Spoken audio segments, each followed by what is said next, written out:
Oi, boa tarde. Meu nome é Ana Vitória e esse vídeo é sobre gametogênese feminina. Primeiramente, só para destacar os tópicos que serão tratados são os ovários, a gametogênese feminina e as suas etapas, os hormônios e as doenças relacionadas aos ovários. A gametogênese feminina, ela é então denominada oogênese, ela acontece nos ovários e envolve a produção do gameta feminino, que é o óvulo. A oogênese ela consiste no processo no qual a oogônia se diferencia em oócitos maduros. Em relação aos ovários, eles possuem uma forma ovoide e encontram-se ligados ao aparelho reprodutor pelo ligamento largo do útero e pelo mesovário, que é uma prega do peritônio que transporta os nervos, os vasos sanguíneos e linfáticos, os quais entram nas gônadas através do hilo. Os ovários e as tubas uterinas formam um complexo funcional que é dedicado à fabricação e ao transporte dos óvulos. Não existe uma ligação de forma contínua entre os ovários e as tubas uterinas, sendo o ócito captado pelas projeções da tuba. Então, ali na foto da esquerda, é possível a gente ver destacado os dois ovários e também são mostradas as tubas uterinas. O ovário, ele é revestido por um epitélio simples, o qual é contínuo ao mesovário. Embaixo existe a túnica albugínea, a qual é uma camada de tecido conjuntivo, que é então mostrada ali na foto da direita em uma vista no microscópio. O ovário ele é dividido em duas zonas, que é a zona medular e a zona cortical, que são mostradas aqui nessa foto. A zona medular ela é contínua ao hilo e é formada por um tecido conjuntivo frouxo que é bastante vascularizado. A zona cortical ela possui um estroma de tecido conjuntivo frouxo que é rico em fibroblastos. E aí aqui então tem uma outra foto que é possível visualizar essa divisão do ovário.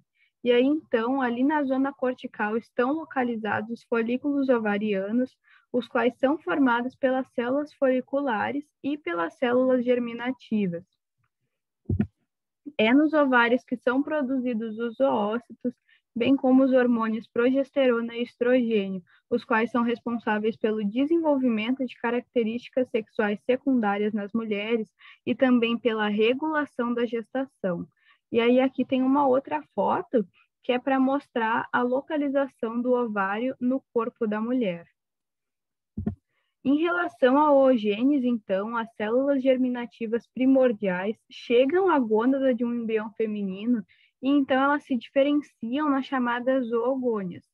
Essas células sofrem diversas mitoses e ao final do terceiro mês de gestação, elas se dispõem em grupos que são cercados por uma camada de células epiteliais achatadas.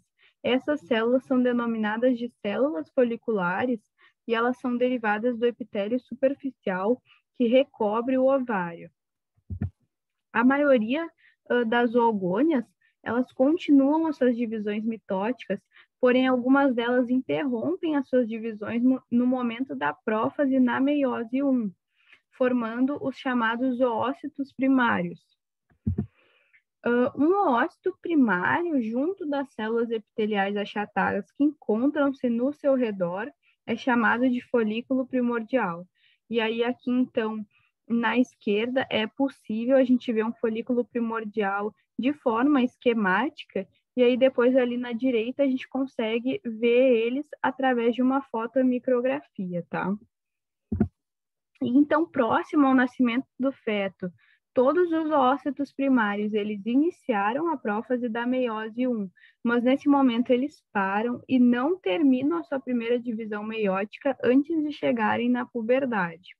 O principal fator dessa parada da meiose 1 é uma grande concentração de adenosina monofosfato cíclico no citoplasma do oócito. Esse aumento, ele então inativa o fator promotor de maturação, que contribui para essa pausa na divisão do oócito. O oócito, então, ele aumenta o seu volume, ele vai desenvolver suas organelas e, favorecido pelo material genético que foi duplicado, ele produz a zona pelúcida, que é uma matriz extracelular com glicoproteínas, que são importantes na interação com o gameta masculino. E aí, então, aqui tem uma foto para a gente ver essa zona pelúcida. Por apresentar somente uma camada de células foliculares, esse folículo em crescimento, ele é chamado de unilaminar, como é possível a gente ver por essa foto ali da esquerda. E aí, então, vai ocorrer a proliferação das células foliculares, resultando em várias camadas celulares, e esse folículo em crescimento, então, é denominado de multilaminar.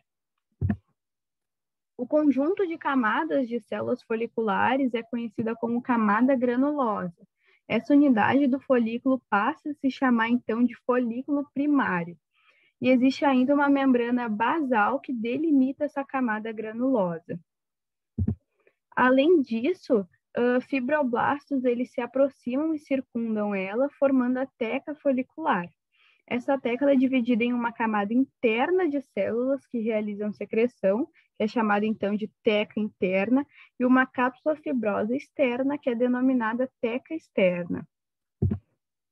O desenvolvimento inicial do folículo, ele acontece sem influência significativa de hormônios, tá?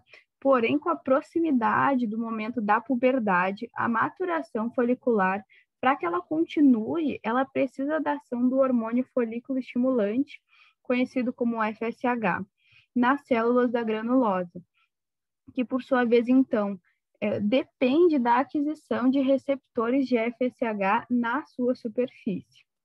O hormônio luteinizante, o LH, ele também vai atuar sobre o folículo, estimulando as células da teca interna a fazerem a secreção de andrógenos. Esses andrógenos, eles difundem-se para a camada granulosa. E aí, por influência do FSH, as células da granulosa são induzidas a fazerem a síntese da enzima aromatase, que tem, então, como papel converter esses andrógenos derivados da teca em estrógenos. Eles induzem a formação de receptores de LH nas células da granulosa.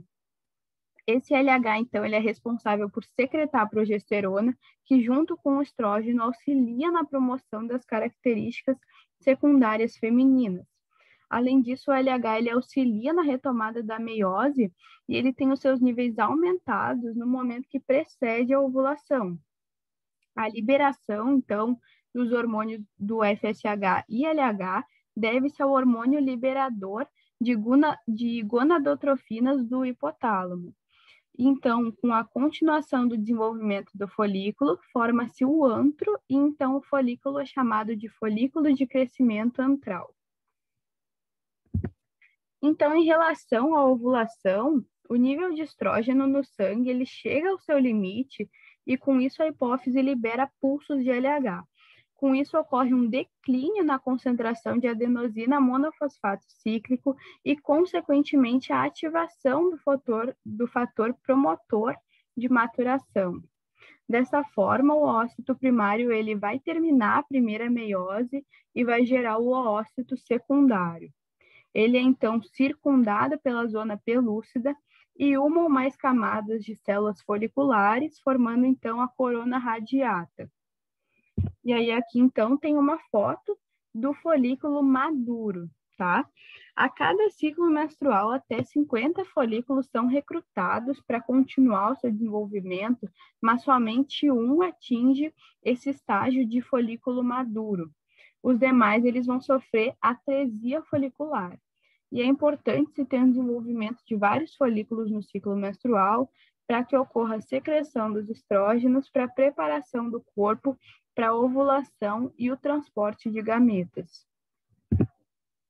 Com a ovulação, a membrana basal da camada granulosa ela é rompida e os vasos da teca vão invadir essa camada. As células foliculares que já possuem os seus receptores de LH vão sofrer a ação desse hormônio e elas modificam-se em um processo que é denominado luteinização. E aí, então, é gerado o corpo lúteo, que é uma glândula endócrina cordonal que, sob a influência do hormônio LH, secreta um pouco de estrógeno e também progesterona. E aí, então, se não ocorrer fecundação, esse corpo lúteo, ele vai degenerar 10 a 14 dias após a ovulação.